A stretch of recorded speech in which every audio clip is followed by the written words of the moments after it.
Good afternoon, everyone. Thank you so much for joining Green Umbrella for the launch of the Greater Cincinnati Regional Climate Collaborative.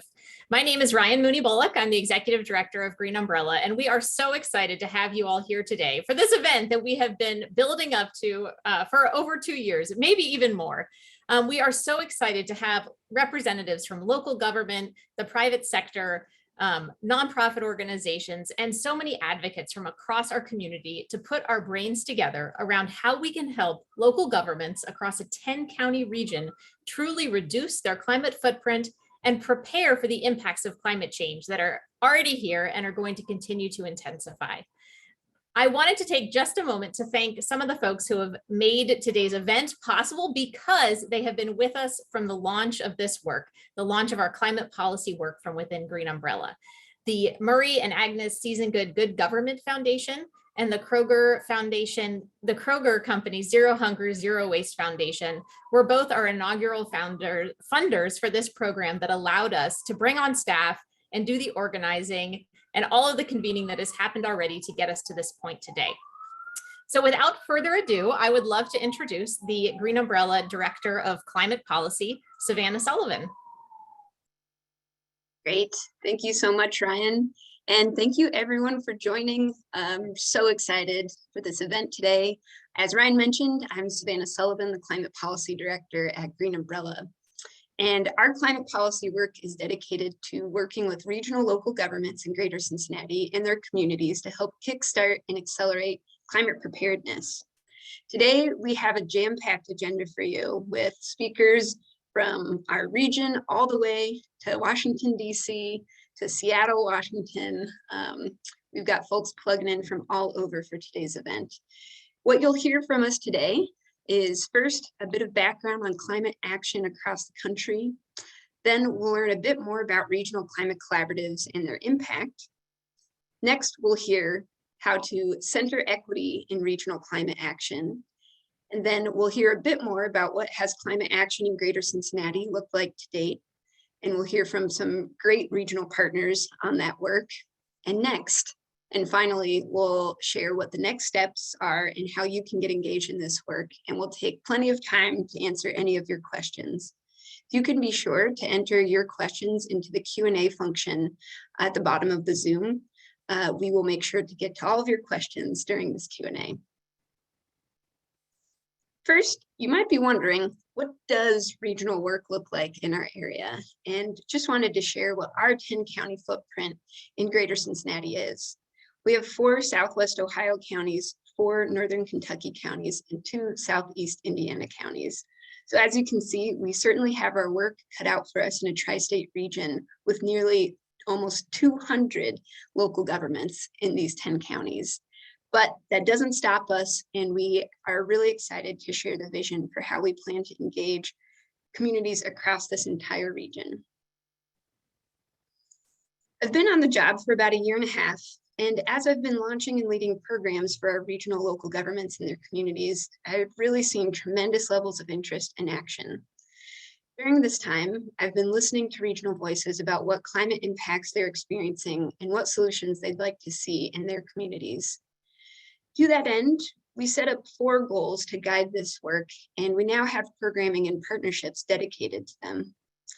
First, we work to enhance local alignment and regional coordination across these 10 counties through our forthcoming Regional Climate Collaborative, which, as you know, is what today's event is all about, and you'll be hearing about more for what this work will actually entail.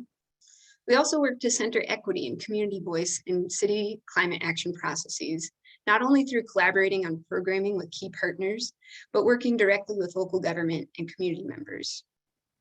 Next, we work to engage local candidates running for city, county, and state office on climate issues and support them as they create and act on climate platforms. Last but not least, we're dedicated to building capacity in local governments, working to provide resources, assistance, and boots on the ground for equitable climate planning and implementation. Last year was about building a movement, and this year is the year of action. So later on in today's presentation, I'm so excited to give you a quick update on what we've been up to in a bit more detail, what's in store for the remainder of this year and next year, and how all of you can get engaged. But first, our national speakers will be providing some context for this work. So first up, I'm so excited and honored to introduce my friend and incredible climate justice leader, Carla Walker, the U.S. Director of Environmental Justice and Equity at the World Resources Institute.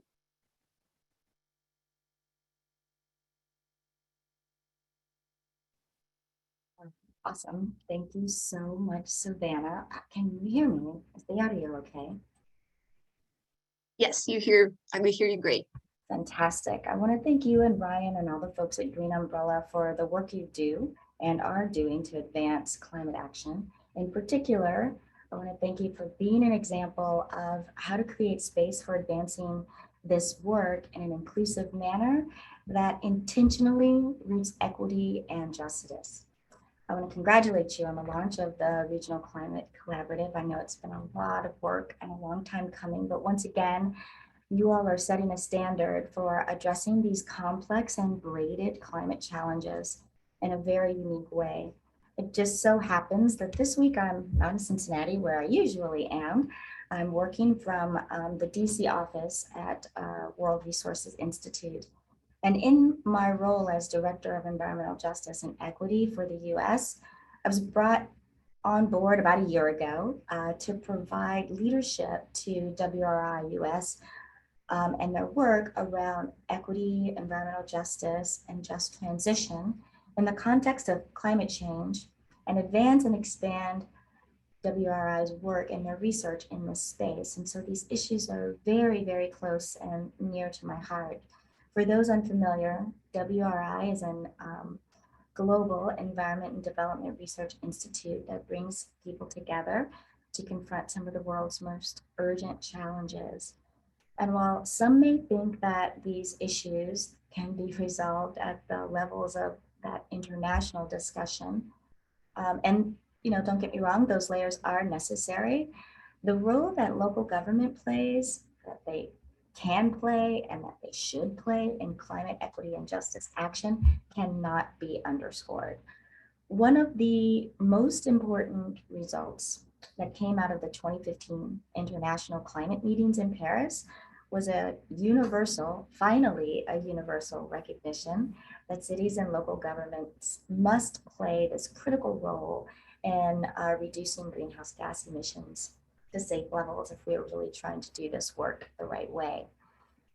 So one example of like the extent of this work, at last count, a group called the Global Covenant of Mayors for Climate and Energy. That's the largest alliance for city climate leadership across the globe. At last count, they had over 12,000 cities and local governments with commitments to reduce emissions and lead on climate change. Now, granted, those cities and local governments hail from 6 different continents, which in and of itself is, significant, and over 140 different countries. But in total, they represent more than 1 billion people. And so what they're saying is, based on current targets and actions, their cities and local governments could collectively reduce global emissions by 1.9 gigaton annually in 2030. CO2 emissions annually by 2030. So on a personal note, prior to my work at WRI, I was based in Cincinnati working with NRDC through the Bloomberg Philanthropies initiative called the American Cities Climate Challenge. And that work sought to support 25 cities from across the country to advance their climate action. And it was an initiative that was created because of the decision that then President Trump made to remove the US from the Paris Climate Accords. So just as an example, now the American Cities Climate Challenge just wrapped up their work at the end of June. And just a couple of examples of the policy and programmatic initiatives that were facilitated with the support of the climate challenge include St. Louis's Building Energy Performance Standards Ordinance, which requires at least 65% of the buildings of a certain property type to improve their energy efficiency, thereby reducing greenhouse gas emissions and boosting job creation and economic development. And the climate advisor who was working in St. Louis was just an incredible individual. Portland created a citywide network of street improvements, and those improvements have helped to speed transit service and increase transit ridership. And I can't say enough about the work in Cincinnati, no bias there, but Cincinnati's Warm Up Cincy program began assisting tenants who live at or below the poverty line with in-unit energy upgrades and in-unit energy equipment upgrades and financial help to pay their energy bills. And I'm incredibly proud of that work. And that's something that Savannah and I worked on when we were at the working and stationed in the city.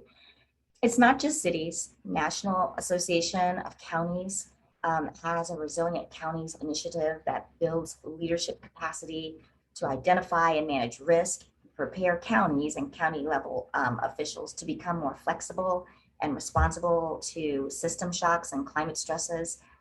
It is a holistic approach to resilience, examining social and economic resilience, sustainability, and disaster management. I have always felt this. Local government leaders, agencies, departments, staff, this is where the rubber meets the road, right? Those individuals, those agencies, they are the closest touch point to residents who are experiencing the climate burden and the climate impact. I might also add, it's the closest touch point where the change can be made and seen firsthand, right? On climate, on equity, and on justice.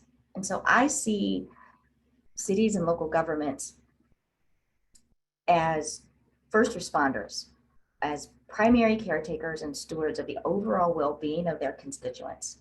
You know, there's tremendous power when you think of it like that in the hands of these local governments, right?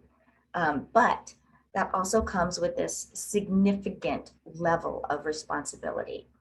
Now, as the United States continues to transition away from polluting vehicles and emissions-intensive energy resources to address challenges of climate change, the importance of achieving a just and equitable transition in the face of this transformational change is growing. Everyone is seeing it. Everyone, maybe I'm in a bubble, but it feels like everyone is looking at this. And then the need to build this more resilient and inclusive 21st century clean economy, it's already a pressing concern facing policymakers, right? We know that community leaders are talking about it, even other stakeholders. And this will only continue to grow as the disruptive impacts of climate change and the scope and scale of this needed transformation becomes clearer. So all of us on this call should know by now that if we really want to achieve our climate goals, that cannot be left solely to the federal government. We know that they need help. We know that they need partners in this climate struggle, in this battle. And that's where cities and local governments come in. So an effort like the Regional Climate Collaborative, which seeks to coordinate, share best practices, collaborate and learn from each other, how to best respond in a way that addresses the intersectionality of climate, justice, and equity. This is innovative and it's much needed, and it is a much needed response. I'm just so excited and proud of the Green Umbrella team for pulling together this incredible group of amazing partners to work with and advance this work. And I just honestly can't wait to see you all bloom and produce fruit. So congratulations to all of you for being trend makers and making this Cincinnati girl very, very proud. Oh my gosh, thank you so much, Carla. So much food for thought, and always great to hear your reflections on Cincinnati and your love for Cincinnati, of course.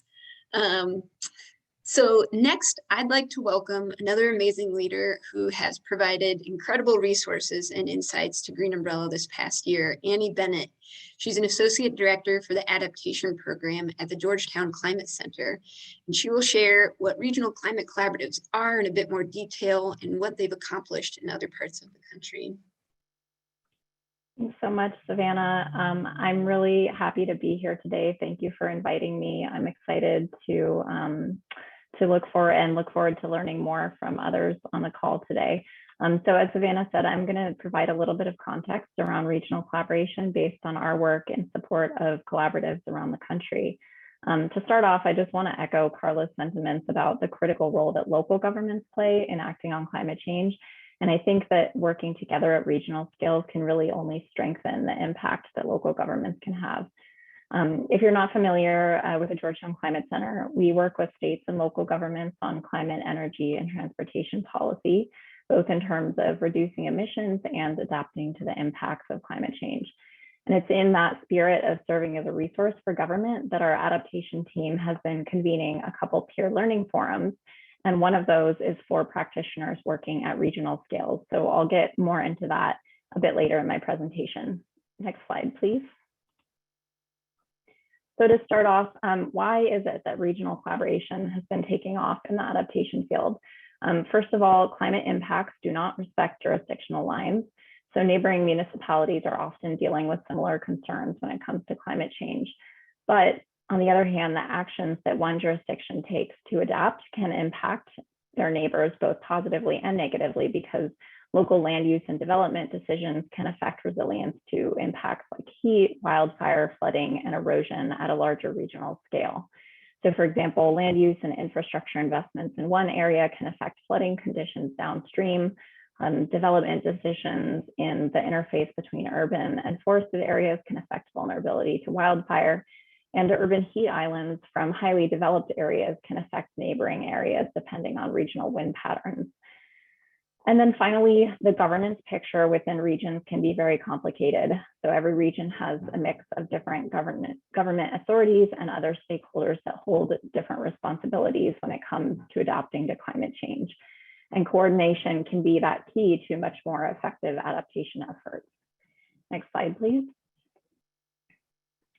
So what does regional collaboration look like? The answer is that it's different in every region, and each region needs to find that right mix of local government, regional agencies, and other stakeholders to engage and collaborate with to achieve their goals. Often though, there's some mix of one or a few or all of the types of entities listed on the slide here. Ultimately, regional climate collaboratives bring together that mix of governmental and often also non-governmental organizations to engage in peer learning across jurisdictions within a defined region, and sometimes also to coordinate efforts related to planning, adaptation or sustainability projects, and also seeking joint funding. Next slide. So based on what we've learned from working with regional collaboratives since around 2014, there are many benefits to taking a regional approach to resilience. These include flexibility to tailor participation based on specific local interests, budgetary or staffing constraints, et cetera. Each collaborative is unique in terms of its membership mix and the types of roles that it plays. More efficient use of funding and expertise, and also avoiding duplication of efforts across jurisdictions. Collaboratives provide a good forum to build relationships and trust, primarily among staff across local jurisdictions that are involved, but also among elected officials. Collaboratives can promote better policy alignment and overall action on climate change at the local level, even though it's the local government making the decisions. But collaboratives can really, help to provide some regional planning efforts and implementation support that can be really helpful. There are also opportunities to explore innovative regional adaptation solutions. And then finally, collaboratives can provide a more effective means of vertical communication, for example, by coordinating local and regional level input to state agencies and giving state agencies an easier way to communicate relevant information with a larger audience. Next slide, please. So then what is it that collaboratives are actually typically doing to support adaptation and climate action or sustainability in their regions? There's a pretty wide range of roles that collaboratives can play, and this shows some of the many of the more common examples. I think a lot of what it comes down to is that capacity building role. So collaboratives are typically focused on helping their local government members take action. So this can involve peer learning opportunities, partnership building, providing technical assistance and implementation support, help with grant writing or seeking collective joint funding, or developing tools and resources for members. Collaboratives have also been involved in outreach and messaging efforts around climate change and policy alignment efforts like developing a regional plan. And then they can also help provide a more unified regional voice to engage at state and federal levels on policy issues. Next slide, please. I want to give a couple examples just to provide a little taste for how regional collaboratives that we have worked with are playing these different roles in support of adaptation in their regions. So the Capital Region Climate Readiness Collaborative, which is based in the 6-county region around Sacramento, California, initiated an urban heat island mitigation project several years back. So this project involved developing some detailed models of the urban heat island effect in the region, and then using those models to evaluate how different heat mitigation measures might perform, particularly focusing on the transportation sector. As part of this effort, they also sought to engage residents about challenges and priorities related to urban heat and transportation. And there was a really strong outreach and engagement effort to get input from resident populations that have been harder for local government to reach. So for example, collaborative members attended many different types of community events and fairs and used a variety of other unique interactive methods to reach audiences that they wouldn't otherwise easily talk to about these kinds of issues. Next slide, please. And then another example focusing on the partnership building role here comes from the Southeast Florida Climate Change Compact, which is a pretty well-known regional collaborative that's been around since 2009. Over the years, the compact has achieved a lot, including developing regional sea level rise projections, regional climate action plans and implementation guidance, policy platforms for state and federal advocacy, and a whole lot more. But a few years ago, they decided to focus on growing support for climate resilience from the business and economic development community by emphasizing the importance of building regional economic resilience. So they developed a partnership with the business community, which was formalized at a signing ceremony with regional government leaders and leaders from chambers of commerce and economic development agencies. Through this partnership, they agreed to work together on educating businesses about community and economic resilience, and on identifying and advocating for federal investments in this area. Next slide. So since the early collaboratives began launching in around 2008, 2009, there have been dozens more that have developed across the US. And over the years, there was a growing need for a network for these collaboratives to have opportunities to share challenges and successes so that they could all learn from each other and bring back some best practices to advance their own region's efforts. So in late 2017, we formed the Regional Collaboratives Forum in partnership with the Institute for Sustainable Communities and the Local Government Commission, which is now known as CivicWell. Since starting with fewer than 10 regions, RCF has grown to include over 100 individual participants representing around 30 distinct regions, as well as some supporting organizations.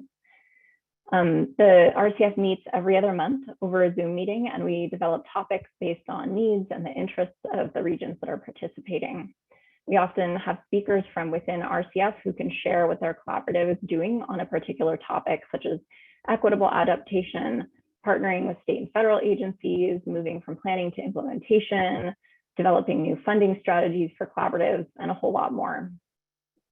So RCF participants have really found value in learning from each other and also building connections with others that are similarly situated or collaboratives that have dealt with the same challenges.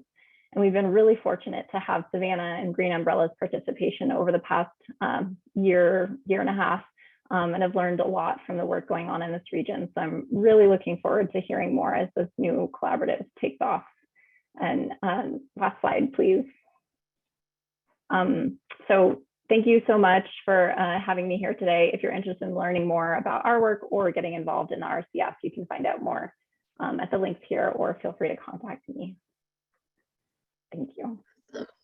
Thank you so much, Annie. I seriously learn something new every time I hear you present, and it's really fun to see that map of collaboratives grow. Great. So next, I'd like to welcome another awesome partner who we've worked with for the past year and are excited to continue partnering with this coming year, Dan Dickerman, Senior Program Officer at the Institute for Sustainable Communities, who will dive in on the intersection of regional work and equity and provide context on their new initiative, the Urban Equity Climate Compact. All right, Dan, take it away. Hi, everyone. Thanks for the introduction, Savannah. My name is Dan Dickerman. Savannah mentioned I work for the Institute for Sustainable Communities, and we are in the process of launching our Urban Equity Climate Compact. So I just wanted to talk a little bit about the context for that and what that could look like as we partner with Green Umbrella moving forward. Next slide, please. So last year, we ran our Urban Equity Climate Compact pilot, and it was really driven by this question: how might we advance equitable climate solutions at a regional scale? So the Institute for Sustainable Communities has been working in the space of climate adaptation, regional climate collaborations, and capacity building for some time now. And we really came to a point as an organization where we decided it was time for us to rethink our approach in terms of how we're continuing to drive this work forward. The significant element here was really trying to think about equity and how equity tends to play in the regional climate space. In our experience, a lot of times we worked with regional collaborations through government partners. And so the government partners, there's a lot of benefits to that. There's they already have a lot of the infrastructure to make decisions, to move policy forward, but there are some shortcomings in that approach. The chief among them is that a lot of times there's not a good structure for integrating equity or community feedback into that process. And so what often happens is down the road, you kind of have these policies or coordinations or efficiency gains, but they haven't necessarily been run by or through communities. And so communities aren't necessarily bought into those processes once they're ready to go live. Excuse me. So after this pilot, which Green Umbrella was one of our pilot teams, we learned a few lessons. The first one is that there's a significant appetite for regional scale work. And so I think a lot of us realize that as we continue to work in the climate challenges, we also know that it is really, really important that we are scaling our work to the scale of the challenge. I think a lot of times a specific municipality might do a lot of work around climate, but then it's not necessarily operating in scale of the challenge. And there can still be really negative impacts from climate change, even though a lot of work has been done to address those challenges. So there's a significant appetite, and people are starting to say more and more, we really need to be able to coordinate, like Annie was saying, across municipal boundaries to address some of these challenges. The second thing is we really found that RCCs, regional climate collaborations, need to be designed from the ground up to include community-based stakeholders. Again, the community work is difficult a lot of times and runs at a slower pace. A lot of times they say collaboration happens at the speed of trust. And so it can take a long time to build that trust with a community. But it's really critically important for the long-term efficiency of many regional collaborations. The third thing we found was that the workshop model isn't working for people. So we used to depend heavily on a workshop model. We would have 3-day, like in-person intensive workshops where you'd do a lot of networking and a lot of sessions and things like that. And what we found was that not only are they difficult to schedule so that everybody can be at every session, but a lot of times they tend to be too abstract. So people were saying to us, we go to these sessions, we learn all this information and it's great information, but then we go back to our desks the next week and we're like, I don't know how to implement any of those things into my work. What people were saying they needed was more implementation support along the growth of their own programs. So next slide. So we're really developing with the Urban Equity Climate Compact a new model for capacity building, which is different from what ISC has done in the past. So the first thing that we're trying to do is just in time and bespoke support. So instead of having kind of a planned out curriculum from the start, we are continuing to talk to the teams that we're working with and supporting them with the sort of technical assistance that is the assistance that they need specifically and when they need it. The sort of support we're offering is technical assistance, thought partner coaching, workshops, and trainings. And so that could be an informational workshop where you're learning from, say, university partners around, different or new information, or it could be technical assistance in terms of implementing like mapping or community engagement processes, or workshops or trainings around different processes or tools. Another thing that we're trying to do in this program is also act as a liaison for meeting and partnership facilitation. And so really taking on some of the backbone functions that these regional collaborations need to get off the ground and running, and kind of lifting up some of the capacity pressures on our partner organizations. So we will be working with Green Umbrella for the next year and continuing to bring these sorts of supports and technical assistances to the build out of this regional climate collaboration. And so we're really excited for that work moving forward. And we hope to see you all and hear from you all about what sort of supports would be most beneficial for you over this next year. And with that, I'll turn it back over to you, Savannah. Thank you so much, Dan, and thank you for joining us. I know you're also at the retreat in Washington, D.C., so we appreciate you taking the time. It's so exciting just to hear how this compact is progressing, and we're so honored to be one of the first communities to be a part of it. So now I'd like to, with all of that context in mind, provide some further details and updates on what Green Umbrella's climate policy program has been working away on for the last 18 months, and the current vision for next steps for engaging regional voices and taking action together. This includes all of you on the line, so excited to share those next steps. So as you're hearing about this regional climate collaborative, just keep in mind that this is the overall umbrella of our climate policy work. This will be what all of our programs funnel through, and the Greater Cincinnati Regional Climate Collaborative will serve as this network for public agencies, partners, and communities to better understand regional climate impacts on their communities, as well as advanced adaptation and mitigation solutions. As Annie said, collaboratives can provide many types of support and coordination, and we've been working to kind of map out some initial ideas that we're going to be seeking your feedback on.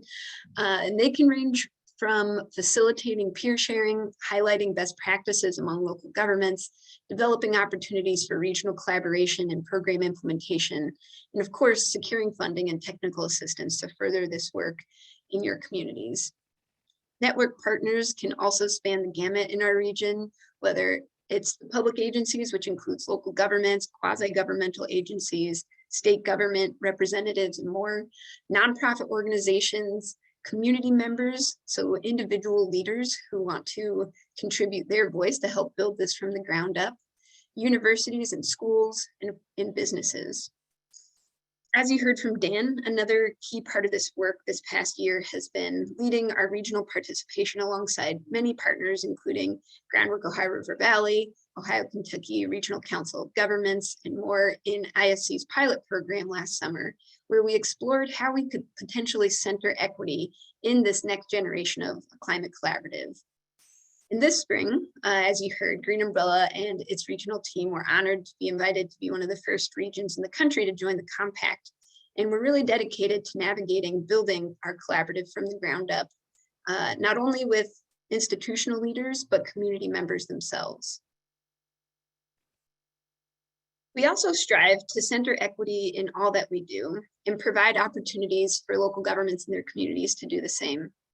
This includes identifying and acknowledging injustices, addressing power structures and access to participation in decision-making, addressing the actual distribution of climate burdens and benefits of programs, policies, and projects dedicated to climate, and more, as well as ensuring all of these actions are restorative, they repair harm, and they transform the status quo the way that we've been doing this work.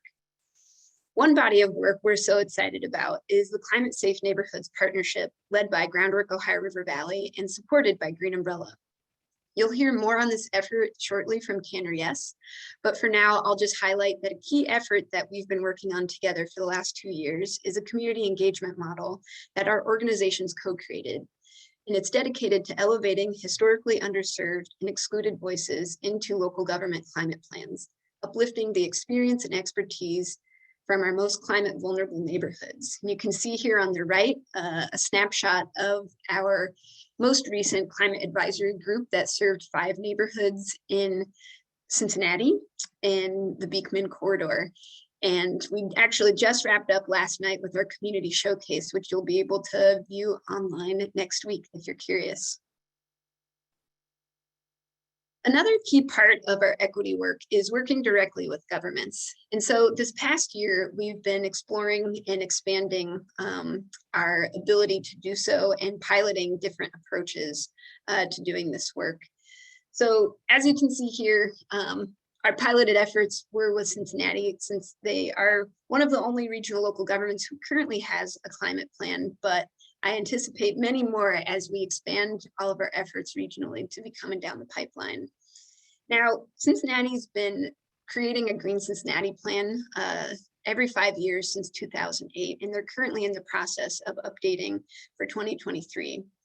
And more than ever, they've collaborated with partners, including Green Umbrella, Groundwork Ohio River Valley, Urban League, and more, in order to center equity in all forms. And so there have been many ways that we've been working on this effort alongside partners, not only the Climate Safe Neighborhoods Partnership for the last couple years, but also we worked with the city, Groundwork, University of Cincinnati, and a firm called Adaptation International to draft a first version of a climate equity indicators report. And so this can be a very powerful tool for local governments to understand where are the climate vulnerabilities in your community. And through the Regional Climate Collaborative, we hope to explore how we can get more of this type of data and information into your hands, as well as in the hands of partners and community members who can help take action on these important issues.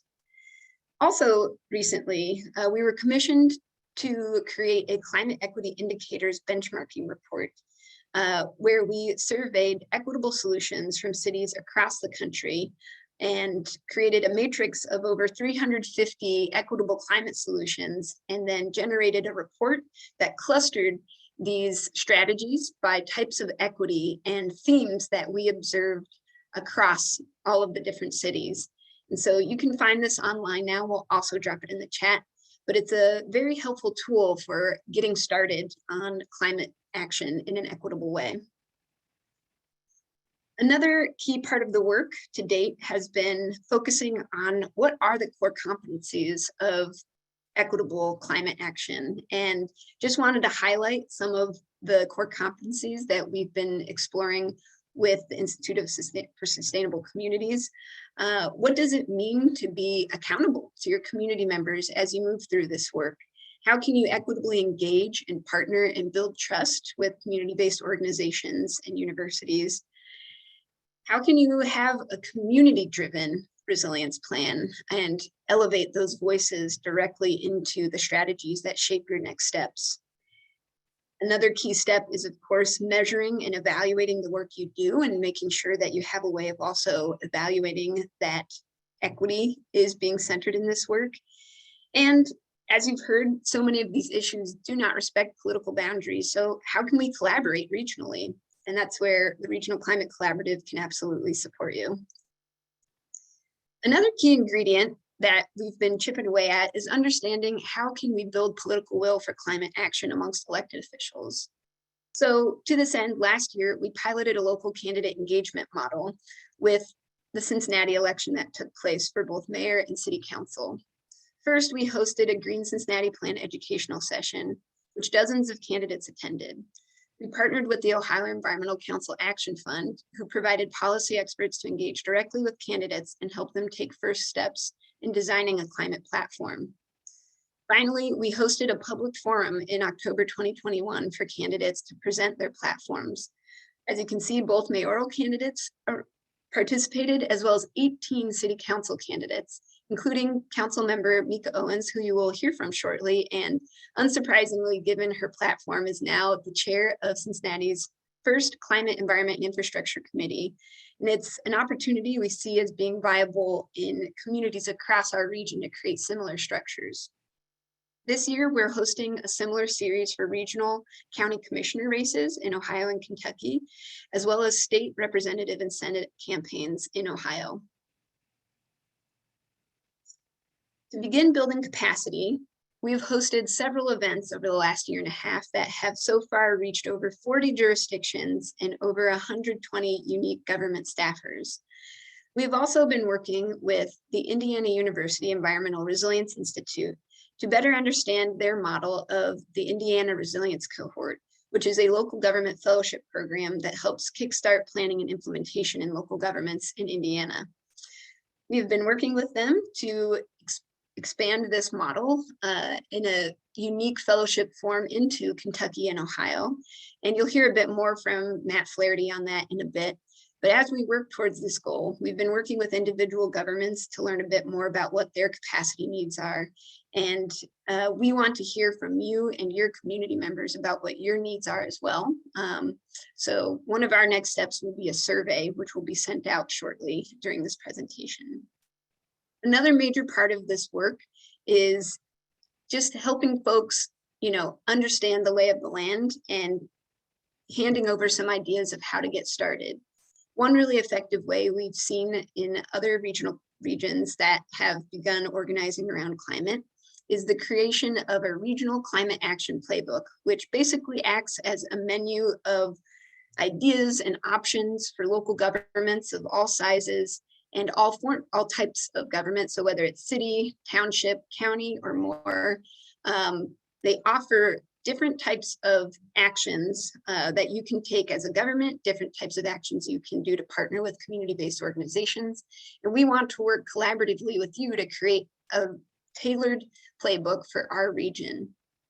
Because of course, none of this work would be possible without the leadership and partnership of folks on the line here and who I've been communicating with for the last year and a half, which is why we're really excited for continuing to build awareness and continuing to educate on what is already happening in our region, because there has already been so much success. So we want to keep highlighting case studies around what is happening here and continue building awareness of how to take next steps. To that end, we've been hosting a webinar series. You can see an example here that we hosted with OKI Regional Council of Governments. And we encourage you to keep attending our events. We'll be launching more this fall, and work with us. If there's a type of event that you want to see and you want to work together to bring in partners for, we'd be so excited to work with you. Another key thing that we've launched this past year is a climate policy newsletter and blog. We release a quarterly newsletter. The next one will be released next month, as well as a blog where we highlight not only the success stories of regional governments, but information coming from our different states about what policies are going to affect your communities, and also what types of partnerships and community organization and community member visions are there for contributing to this regional climate vision. So what does that look like next to keep building this local capacity? And before I hand it over to our regional partners who are going to dive in and really showcase some of this work and what it can mean for your communities, I wanted to share out and plant the seed of the direction that we're going in. So all of that work I just shared, we're beginning to organize into a series of working groups that will be housed under the Regional Climate Collaborative. So right now, we've pulled together ideas for 4 working groups. One dedicated to building local capacity, which will deliver on the programs for the Regional Climate Collaborative and the fellowship program for local governments I mentioned. And what this will result in is eventually a regional climate action playbook I just described, as well as actual implementation. As we get undergraduate, graduate students and more working these fellowships with local governments, that means projects will be implemented in your community and plans will be created. Another working group we've been exploring and are excited to hear more from you about is a community listening and engagement working group, where this is really all about how do we engage diverse voices, particularly voices that have been historically underserved and excluded from planning processes, directly into climate plans. And what this will result in are equitable plans themselves and actual processes committed to equitable decision-making.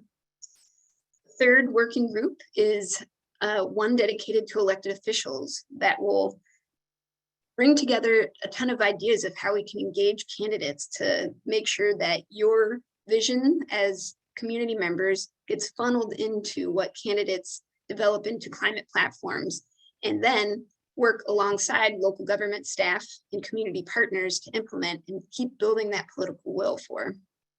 And last but not least, how can we collaboratively work together and create a working group dedicated to regional resources and outreach? And so not only through communications and events will we build awareness, education, and advocacy. A key part of regional resources will be working together on collaborative funding opportunities.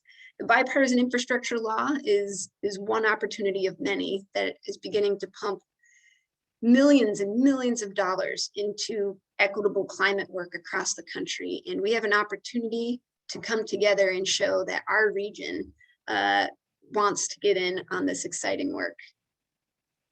So I'm now going to hand it off to Tanner Yes, the co-executive director at Groundwork Ohio River Valley, who's going to talk about the importance of equitable community engagement and the Climate Safe Neighborhoods Partnership. Thank you, Savannah. What is up, everyone? My name is Tanner Yes with Groundwork Ohio River Valley. We like to say that groundwork is where justice and the environment meet. We're the area's only environmental nonprofit with leadership of color at all levels of staff and board, and we connect the environment to quality of life, especially for those who have been traditionally left behind by the sustainability movement. For example, we built the nation's largest youth green workforce program in affiliation with Cincinnati Parks. Just yesterday, we hosted the area's first ever green workshop for high school kids, a diverse set of high school kids. And they're gonna be the ones, no pressure, in the future solving all of these problems. These youth work on climate mitigation projects. So let's talk about justice and climate safe neighborhoods. But first I wanted to start with a quick story, right? The other day at one of these events, might've been one of you out there, I don't know, someone told me, man, you all got into climate work at the right time. I said, say what? We're not in climate work because it's trending. We're here because our communities, especially communities of color and low-income communities, are being hit harder than ever before. Issues of housing, transportation, health, you name it, are being multiplied by climate change. And it's nothing new. But this is what gives me hope at this time. I think we're finally starting to look holistically at these issues because of the climate crisis. And that's why Green Umbrella and their partners are no longer just environmental leaders, we are regional leaders, period. So Climate Safe Neighborhoods is a national effort led by Groundwork USA, which was born out of the National Park Service and the US EPA. In our region, Groundwork, Green Umbrella, and the Office of Environment and Sustainability at the City of Cincinnati have taken it to new heights. We're changing the engagement game as a whole. Centering equity means starting with our most impacted residents, and the engagement models we have built are ready for scaling up. They focus on highlighting frontline experience and building power. We're doing this by creating the region's first ever resident-led neighborhood resilience plans, which are being funded and realized. And again, as Savannah mentioned, we just finished with the Beekman Corridor in the Lower Mill Creek yesterday, and we'll find that online next week if you're interested. The goals of climate safe neighborhoods are to, one, acknowledge the connections between socioeconomics, especially race and climate vulnerability. Again, not a secret. Two, increase resident capacity to self-advocate for democratizing data, transparency, and accountability, and especially as it relates to systems. And finally, systems change and disruption. And this is what will challenge you. This is where you come in, right? But that's why we're here. Groundwork and Green Umbrella are formalizing our Climate Safe Neighborhoods Partnership soon, and the values and lessons of CSN will be a big part of Regional Climate Collaborative. We're so excited to learn besides you as we work towards a more equitable region for all. Thank you. Thank you so much, Tanner. Always exciting to hear, and I cannot wait to keep working on this together with you all. I next want to introduce Geoff Milz, who is the Township Administrator from Colerain Township, who will share about his experience as a local government leader and implementing climate action vision of his community. Thanks, Savannah. Hello, everybody. My name is Geoff Milz, as Savannah just mentioned, and I have the pleasure of being at the helm of one of Hamilton County's largest communities. So a community of 60,000 people, 44 square miles. It's a big place. It's a first-ring suburb, and we've got some interesting challenges. The story that I wanted to share with you all is a story about how community planning aligns communities, brings organizations together and resources to accomplish some really cool and really impactful things, even in what some would call unexpected places like Colerain Township. Those of you who know me know that I'm a planning nerd. That's how I was trained. That's how my brain is wired. And so when I became the administrator 4.5 years ago, we got to work very quickly on building out our plans for the community. We rewrote our comprehensive plan to include elements on energy and natural systems. Anybody who's ever driven on Colerain Avenue can appreciate the fact that it is imperfect, to say the least. And so we did a corridor plan for Colerain Avenue, connect Colerain for sidewalk and pedestrian connectivity, and facilities master plan that calls for the use of green energy on our facilities, and strategic reinvestment plans for some of our communities, some of our neighborhoods that really do need new investment, like Northbrook and Groesbeck. All those plans are really exciting, but I heard a wise person once say, to plan is human, to execute is divine. We can have all the plans we want, but where do these things come into the world? And so in our organization, the way that we organize our work is we have all these plans, they have all these ideas, and we take them all and we funnel them down into our 1-year strategic plan, and we align then our budget with our strategic plan. What is it that we want to do? What resources do we have to do it? And on we go.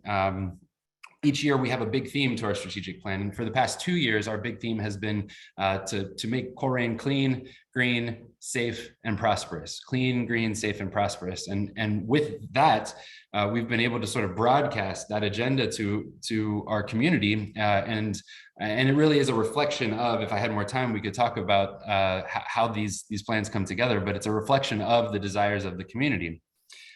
What is so cool that happens out of that planning process and then into implementation process is you start to see folks pop up in the community that have been quiet on important issues like the environment, and all of a sudden folks like the Colerain Township Chamber of Commerce, who has 250 business members in our community, say, hey, we've got a group of folks that want to be involved and engaged on green issues. And so they created this initiative called the Team Up to Green Up Initiative.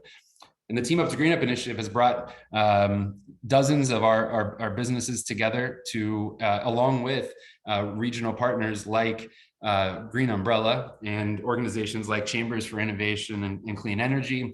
And they have identified 3 sort of first steps. The 3 first steps that they've identified are litter, right? That's easy. The only thing that all of us can agree on, no matter what our value system is that speeders and litter are bad. And so litter was that unifying issue that brought us all together. Litter, also street trees. All of our street trees have sort of started to age out as most of our community was built just after the World War II. And so it's time to reforest our community.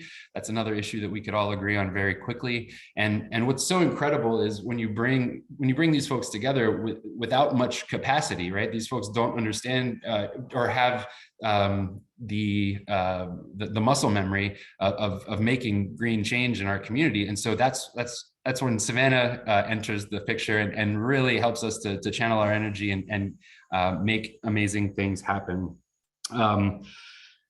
I could go on, but I just sort of wanted to share that anywhere.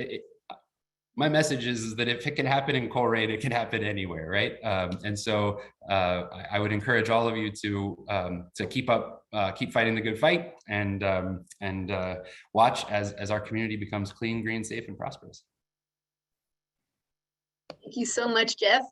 I can't wait to see what Colerain does next. The progress you've made over the last year was just mind-blowing, to go from no team to already getting solar approved, like incredible. And I just know more communities in our region can do the same.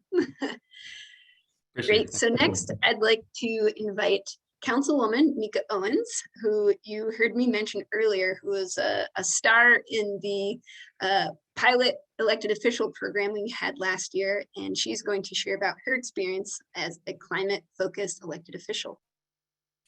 Thank you, Savannah. I am so excited to be here today, and thank you, Green Umbrella, and for all of the sustainability partners for really helping to elevate this conversation to one that is regional. And so this is really, really exciting. And thank you, everyone, for attending today and being a part of the Climate Avengers group that I get so excited when I think about all of the folks in this space that are making it happen. So honored to be with you.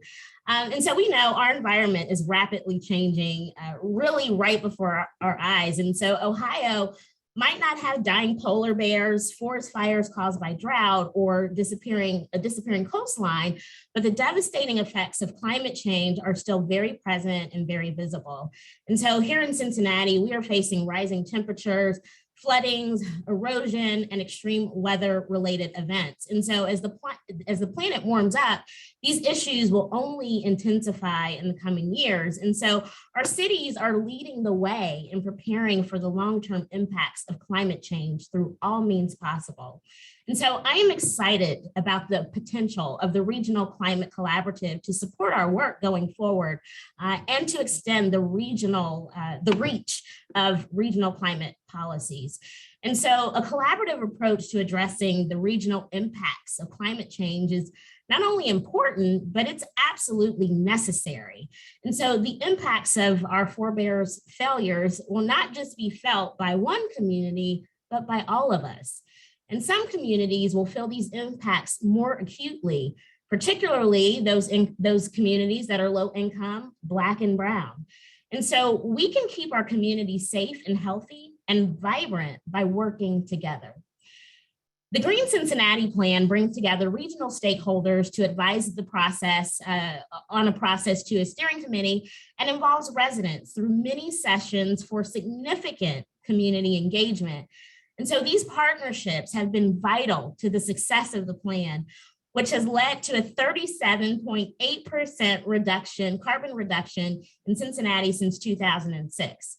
And leveraging the support and partnerships of other local groups and expanding the conversation to be truly regional gives us the opportunity to decrease our collective carbon footprint and set bigger and bolder goals for the future.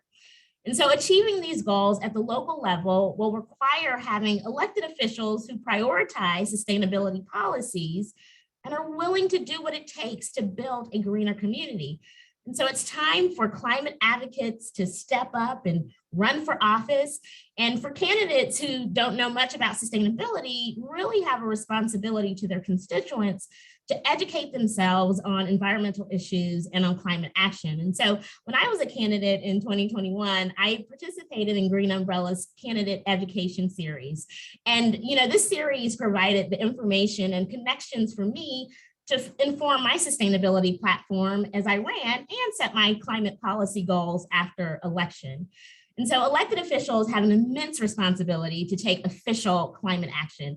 And so regional governments set an example for the companies that, call these communities their home. And so by showing that our city is committed to addressing climate change, Cincinnati has attracted talent and ideas in the sustainability space and encouraged our legacy companies to pursue their own sustainability action.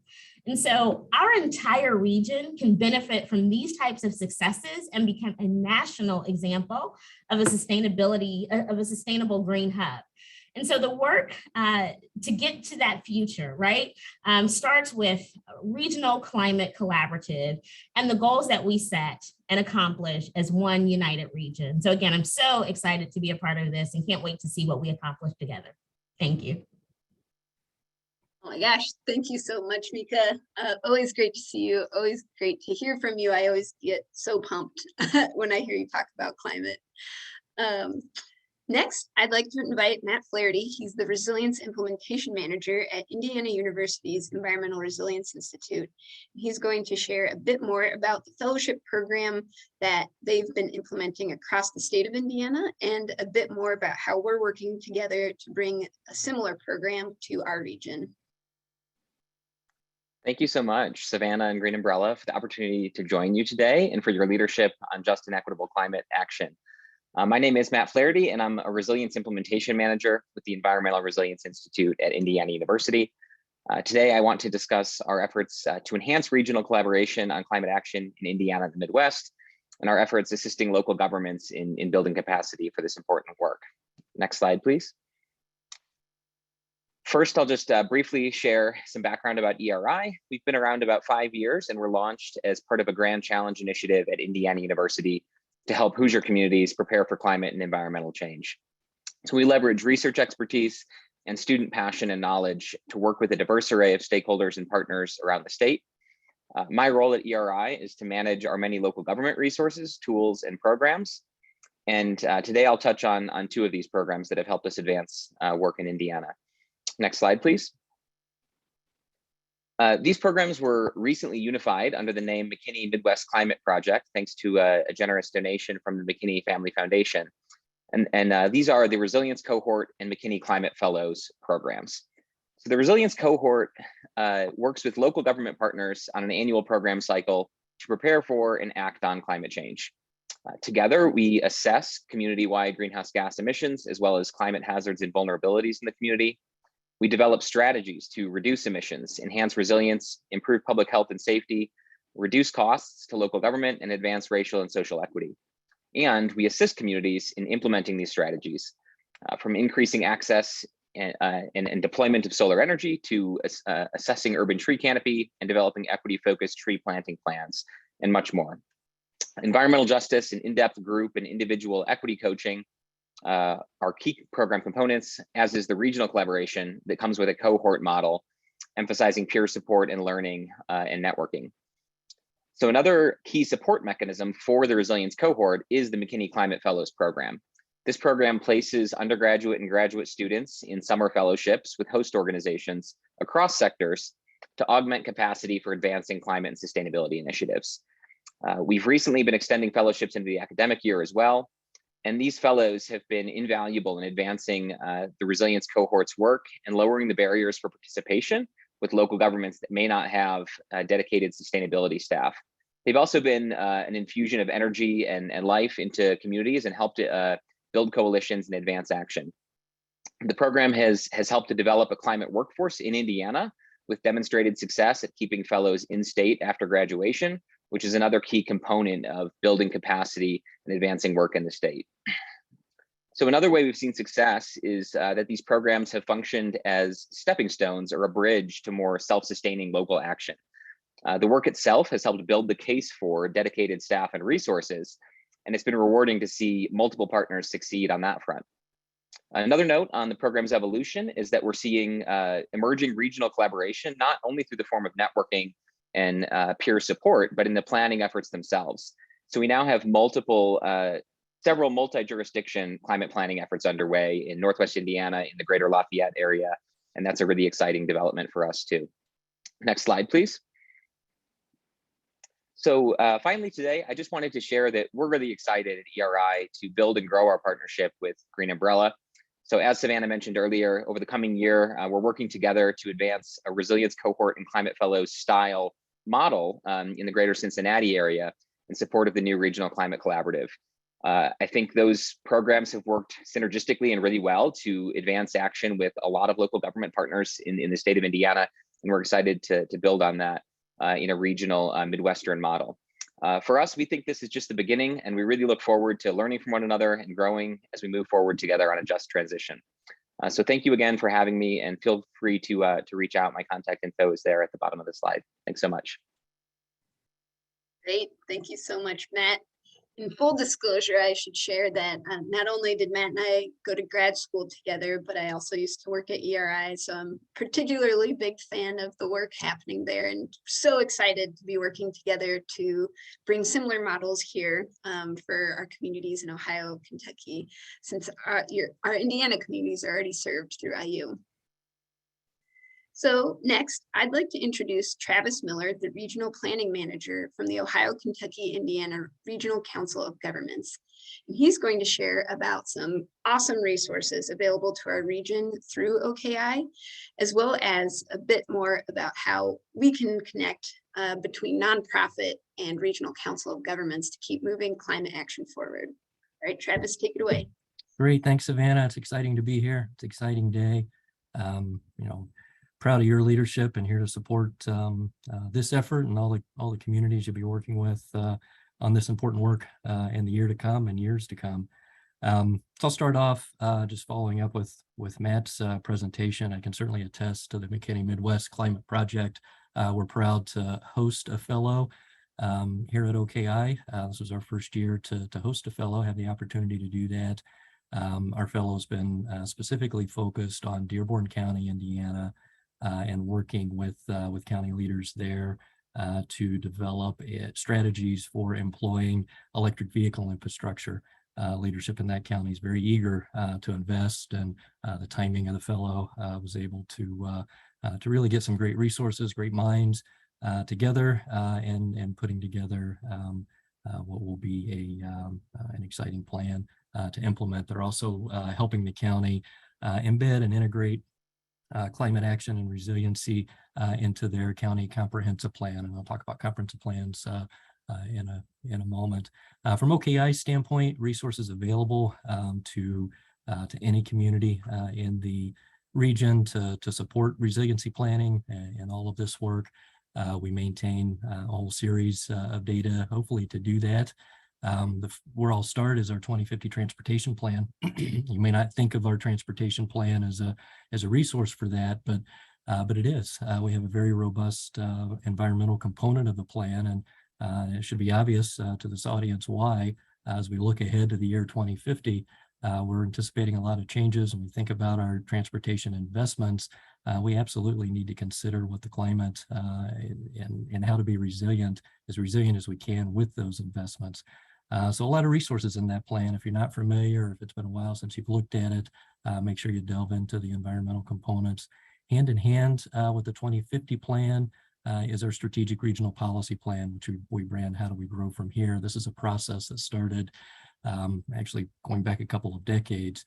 But the purpose of this planning process is to put at the fingertips data and information at the fingertips of local leaders and local communities across the region. So as we have, upwards of 200 local governments in our tri-state region, we encourage each of them independently to be focused on comprehensive planning efforts.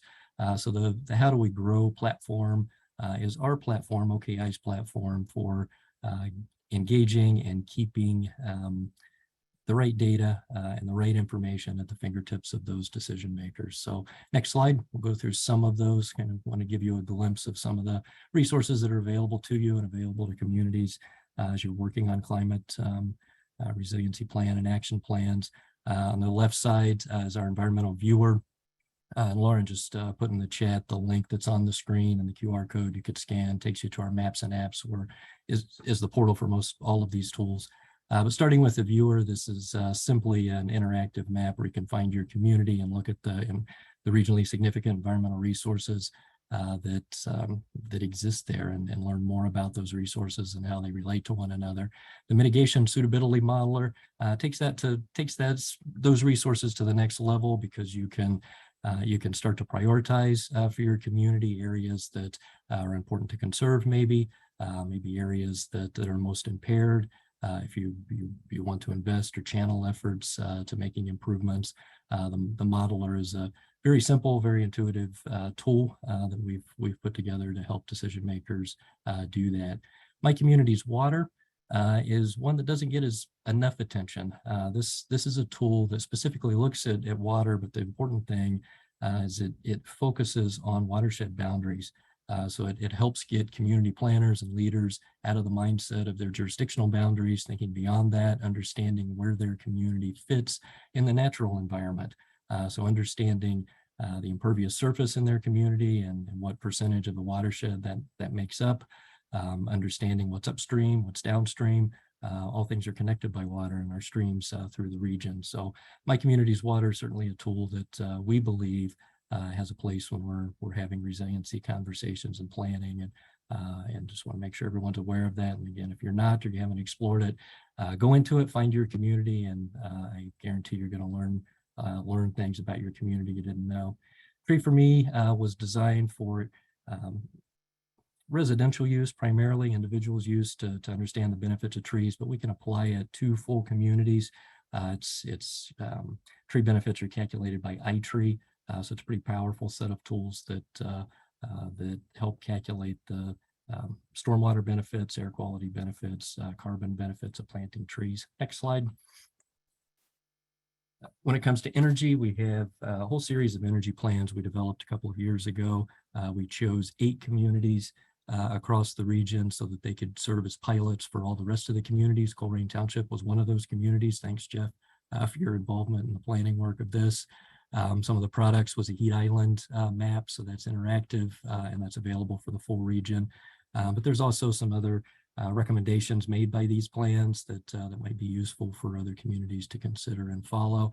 EV charging station locator map, again, for any community that's investing in this or working with private sector to understand the prime locations for this. This takes into account current utility information from Duke and other providers in the region, looks at amenities that drivers may be most interested in, and just helps you think strategically about locating EV infrastructure charging.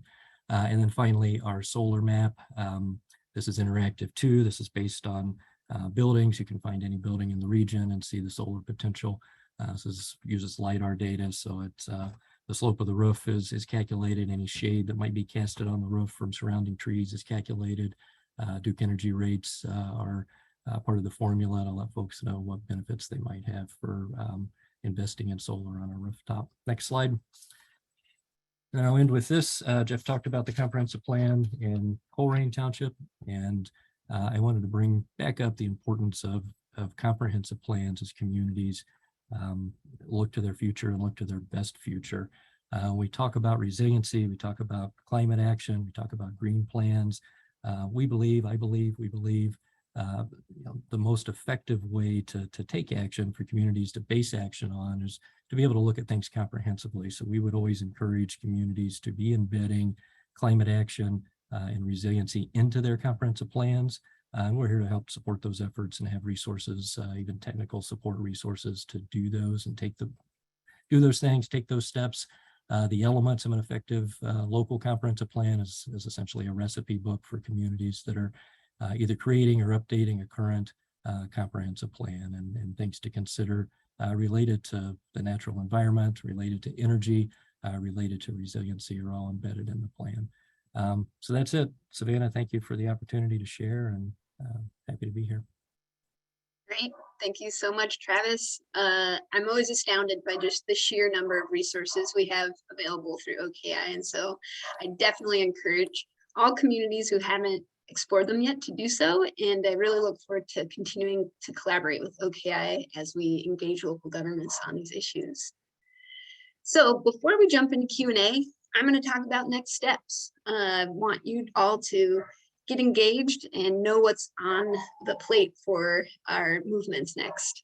So what we've done so far to date, as we've worked towards the launch of the Regional Climate Collaborative, is not only all the programming I've mentioned, we've convened a small steering committee in order to guide a lot of this work. And we've hosted a series of webinars to elevate partner voices and to begin chatting about issues that we're hearing from you to share more information about. The next several months after this launch event here, we want to hear from you. We have done a lot of work, pulling in a lot of different voices, but we know there are so many more voices that can continue to inform this work. So first and foremost, we are going to be asking folks to complete a survey so that we can better understand the climate impacts you're experiencing, as well as the climate solutions you want to see in your community, and what are some of the gaps that you are currently navigating. Those working groups that I outlined earlier, we're going to have a series of feedback sessions dedicated to these working groups. And we want to hear from you not only about those kind of outlined areas of building local capacity, community engagement, elected officials, and more, but also, you know, what are the things you would like to see come from this regional climate collaborative? And I would love to explore how we can build that vision into the groundwork that we've begun laying. We're going to work on a democratized governance structure for this regional climate collaborative. It's been guided by, you know, a ton of snowballing leadership voices from across the region. But we want to create exciting leadership opportunities for folks who want to get even more engaged.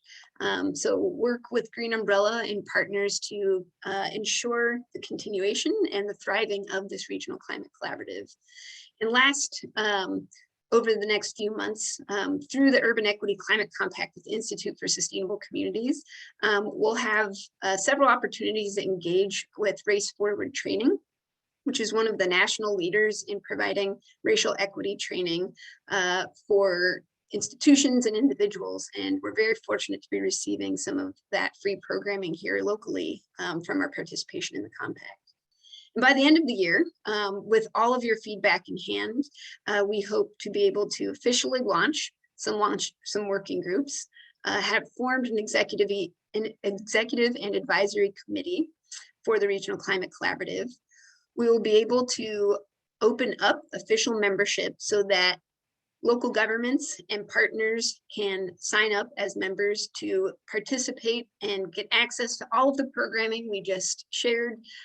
So as you become members, you can apply for the fellowship program that we are exploring with the Environmental Resilience Institute, for example, and more.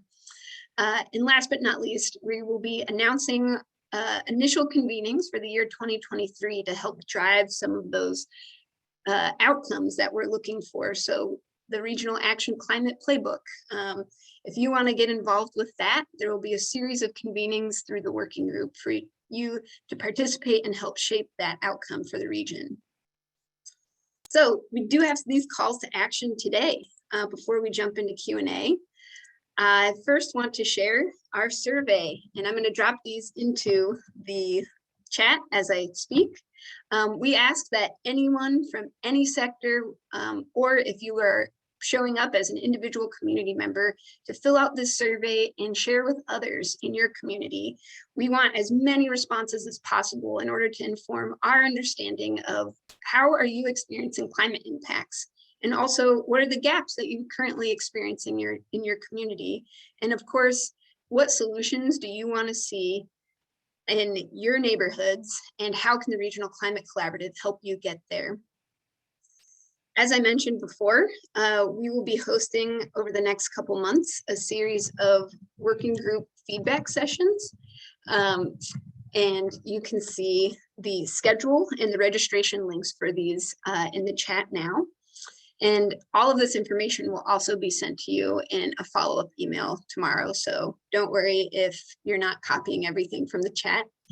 And last but not least, we absolutely need your support to help make this vision happen here. So all of this programming, as Ryan mentioned, has been supported by our generous funders to date, but we need more to really make this programming that we just outlined not only accessible, but equitable. We want to make sure that we're engaging communities who have historically been left behind, excluded, and underserved. We want to make sure that we can deliver this programming as cheaply and efficiently as possible. So we ask for you to support us financially in order to continue the great work of the Regional Climate Collaborative. So with that, we are now going to shift to our Q&A, and I have been seeing the Q&A blow up as well as the chat. So I'm going to stop sharing my screen and ask for all of our remaining speakers to come off camera. I know that we weren't necessarily able to keep all of our speakers due to other events, but I'm just going to facilitate our Q&A and work through all of the questions that have been submitted. So, and thank you to some of our speakers who've already been answering questions. I thank you, Annie. I see a couple of them you got taken care of. So I see first a question here in the chat from that says, has the collaborative seen opportunities within the Climate Safe Neighborhoods programming or other programs to connect the community with social and climate impacts of planning and development, for example, zoning, building codes, community engagement on jurisdiction review, development processes, and more? So I'm happy to take a first pass, but then I would love to hear some of the thoughts from our other leaders on the line about how we can really connect community members' concerns with climate and social justice to actual planning. And I know a couple of you are planners, but I'll first speak to Climate Safe Neighborhoods since Tanner did have to hop for another event, and just say that that has been a key component of our programming as we've engaged directly with community members. For example, for this most recent session we completed in the Beekman corridor, we brought in the city's Department of Planning to deep dive on what does the planning department actually deliver on for community members, and what are the opportunities for community members to share their vision and their thoughts. They also shared that they have absorbed the new community engagement office that the city of Cincinnati has created, and will be hiring explicitly several staffers dedicated to engaging with communities, particularly those who are in need of updating of a plan and have been historically underserved. And so we're really looking forward to the next step. So after we wrap up our multi-week climate advisory group process, we continue to help them navigate and implement projects that came from their resilience plan during the process. And so the Department of Planning is deeply engaged with our climate group so far in the city of Cincinnati, and we look forward to connecting with other communities who either have planning departments or might work through their county for any zoning services, since I know not all local governments necessarily have that individual capacity themselves.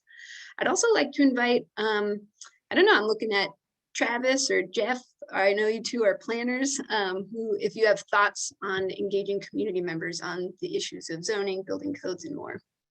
Yeah, I would love to hear Travis talk about the Soul Smart project, because that's a really important and impactful thing.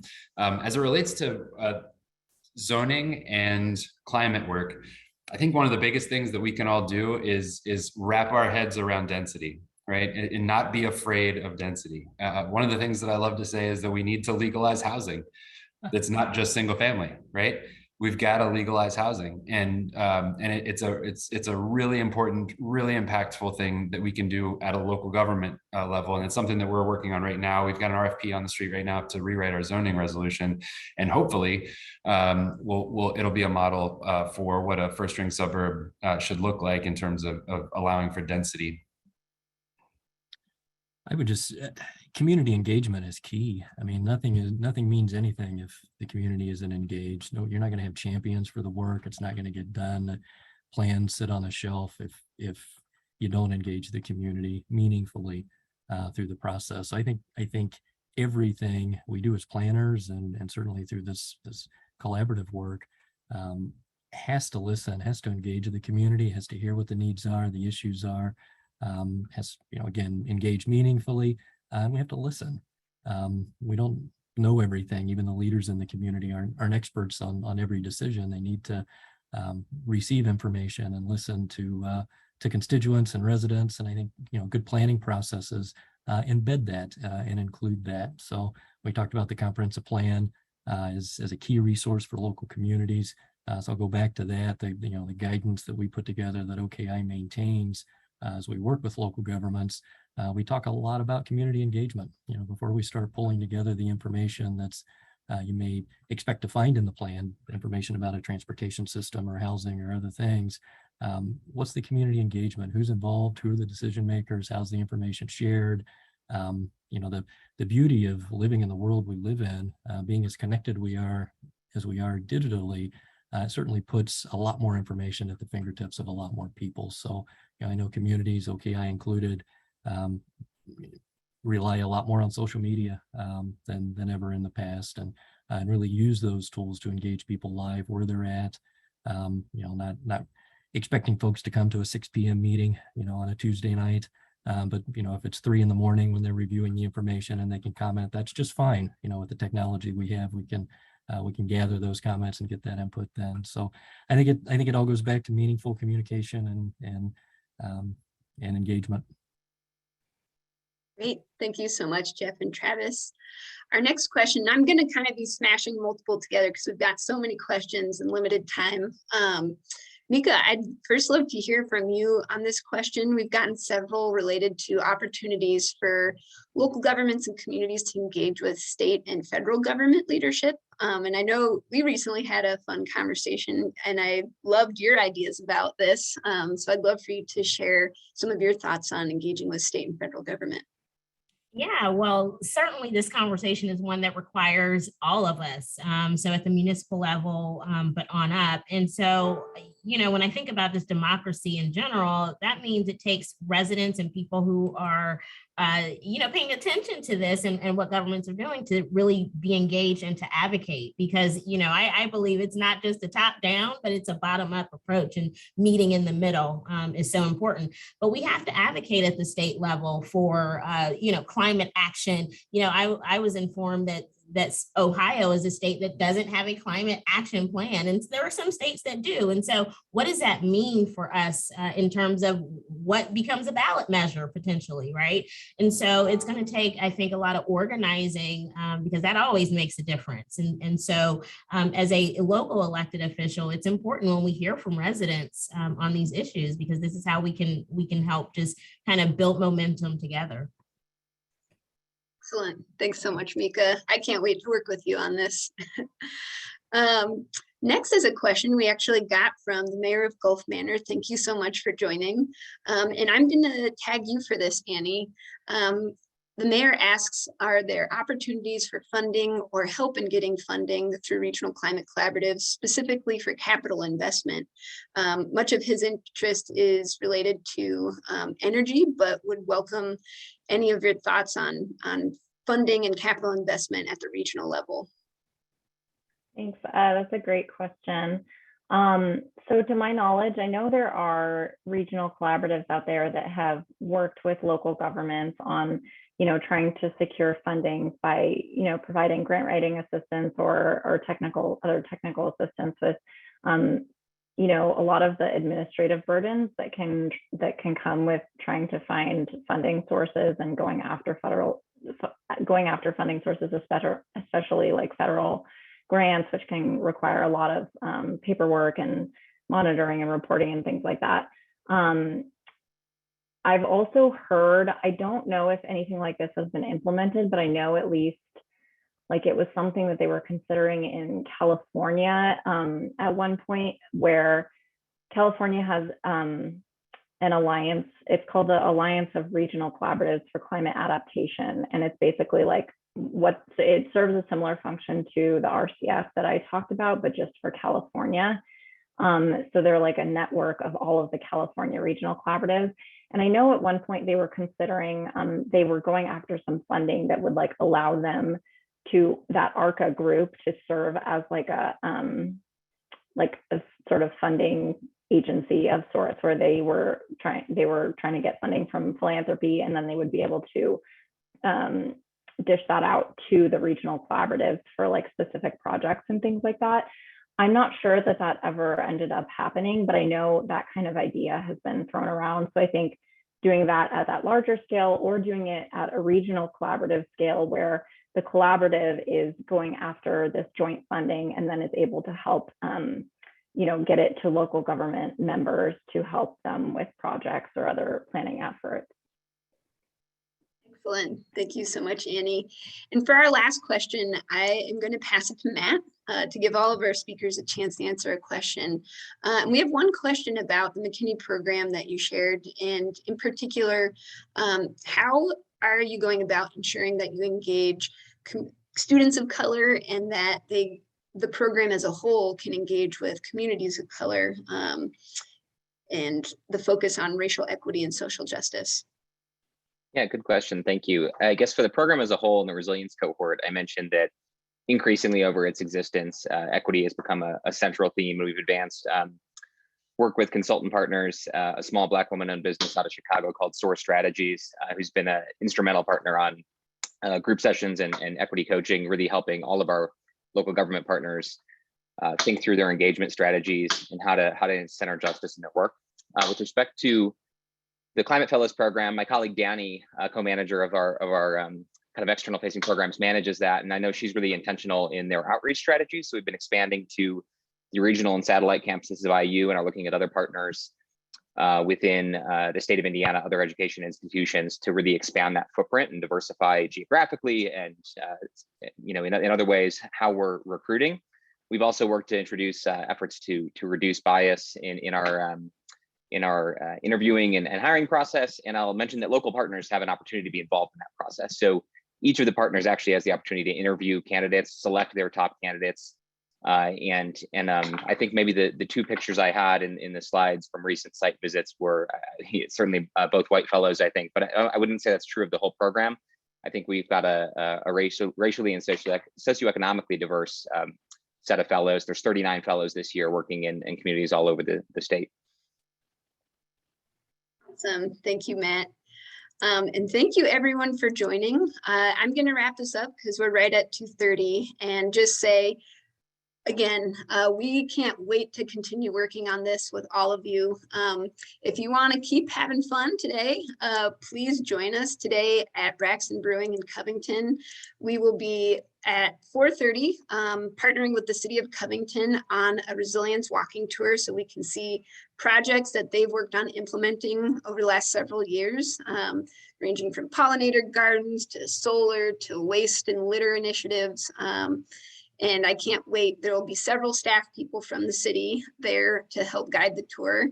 Then we'll end at Braxton Brewing again for a celebration of the launch of the Regional Climate Collaborative and some delicious beers. And thank you, Charlie, our events manager, just chatted the event info and the link. And I just want to say, I can't wait to keep this work growing. And I will be chatting my contact information. Feel free to email me if you have any questions. I also am very engaged on Twitter. If you want to keep up to date on anything coming from the program, it always goes out through my Twitter. I will be sending the slides from this presentation as well as all of the links that we've shared out today so that you can have these resources at the tips of your fingers. And please, we ask that you heed these calls to action. Take that survey because we really are listening to you. Share it with your friends, your neighbors, your colleagues across our region because we'll be compiling this and sharing it back out with you as a resource. Please participate in the working groups. The vision outlined to date is one that has been created from the engagement done so far, but this is us taking that next step to scale engagement and hear from you so that we can really scope the Regional Climate Collaborative to the needs of our region. And last but not least, please donate because we want to make the fellowship program, Climate Safe Neighborhoods Partnership, the elected official engagement, all of this work we're doing reach as many as possible. So please share that as well and hope to see you at Braxton Brewing tonight. I'll wrap us up and just say thanks again.